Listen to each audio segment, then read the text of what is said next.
수술에 대한 문의도 있나요? 저 수술하면 안 돼요? 뭐 이렇게 얘기를 하시는 분들도 있죠.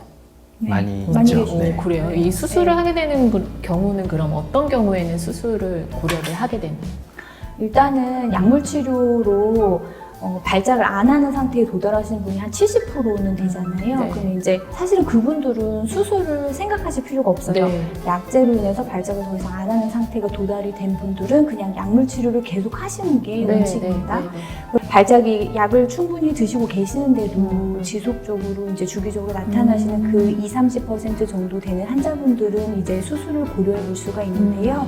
일반적으로 생각하는 기준은 그 환자분의 뇌전증에 맞는 네. 약제를 2가지 이상을 충분한 용량을 사용했을 때 네. 플러스 환자분이 그 약을 정말 거의 100% 드셔서 약물을 잘 안 드셔서 생기는 발작이 아니었을 때 이제 수술을 고려하게 되는 거고요. 그 다음에 이제 두 번째는 아까 뇌전증이 이제 발작의 종류가 두 종류라고 네. 이제 다른 클립에서 설명을 드렸는데 발작파가 처음부터 전체적으로 나오는 타입은 사실은 어딘가를 도려내서 완치를 기대하기 어려운 타입이세요. 네. 그래서 그런 경우는 완치를 바라보고 수술하기는 어렵고 다만 뇌의 어떤 한 부분에서 시작해서 번지는 양상의 발작이다 라고 하면 그 시작하는 부위를 이제 제거를 하게 되면 네. 발작 조절을 기대할 수 있기 때문에 그런 경우에 또 이제 수술을 기대할 수가 있게 됩니다. 네, 이 포커스를 찾는 것도 상당히 중요할 것 같아요. 그렇죠. 네. 그래서 많은 검사가 필요해요. 그러면 이 수술하고 나서는 경과는 좀 좋은 편인가요? 그것도 이제 원인에 따라서 좀 달라지는데요. 일단 문혜진 교수님이 잘 설명해 주셨지만 그 뇌전증 수술은 일단 그 기준이 충족되는 사람만 할 수 있다 이렇게 네, 기억을 하시는 게 네, 맞겠습니다. 네, 모든 뇌전증 환자한테 다 네. 가능한 게 아니고요. 네. 그렇게 해서 이제 발작 초점을 이제 제거하는 수술은 기본적으로 머리를 열고 뇌를 제거하는 수술이에요. 이렇게 그 간단한 수술이 아니기 때문에 맞아요. 네. 아무나 고려할 수 없다. 이거를 네. 좀 기억을 하셔야 될 것 같고요. 그 원인에 따라서 이제 수술 종류나 예후도 달라지게 되는데 가장 대표적인 수술을 고려하는 가장 대표적인 경우는 이제 측두엽 뇌전증입니다. 증상을 일으키는 그쪽에 그 측두엽을 제거를 하고 나면 그 완전히 이제 증상이 잘 조절되고 아주 좋은 경우에는 약을 끊게 되는 경우도 많이 있다고 보통 알려져 있고요.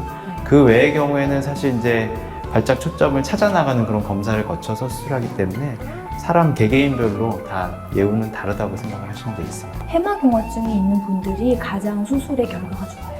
네, 약을 끊을 확률도 가장 높아요. 네. 우리가 이 치료에 대해서 볼 때 특정한 이 식사요법, 식이요법에 대해서 관심이 사실 정말 많잖아요. 항상 뭐 먹어야 될지 고민하게 되고 하루 3번 밥을 먹어야 되는데 이걸 뭘 골라야 될지 고민인데 특정한 식사요법 같은 게 이 발작을 좀 줄인다는 게 있나요? 네, 뭐 케톤 식이가 가장 유명한 이제 식이요법인데요. 네. 근데 이제 그 케톤 식이라는 게 우리 정상적인 식생활을 하고 있는 성인이 장기간 유지하기에는 굉장히 무리가 되는 사실은 식사법이에요. 식단의 자체에 이제 지방의 함유를 굉장히 높이고요. 네.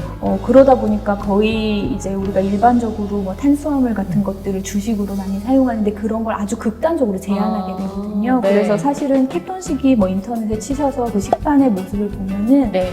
이걸 계속 유지할 먹기 수 있을까 이런 생각이 아마 드실 거예요. 그래서 사실은 성인에서 어떤 치료의 옵션으로 우선적으로 고려할 만한 그런 시기는 아니고요.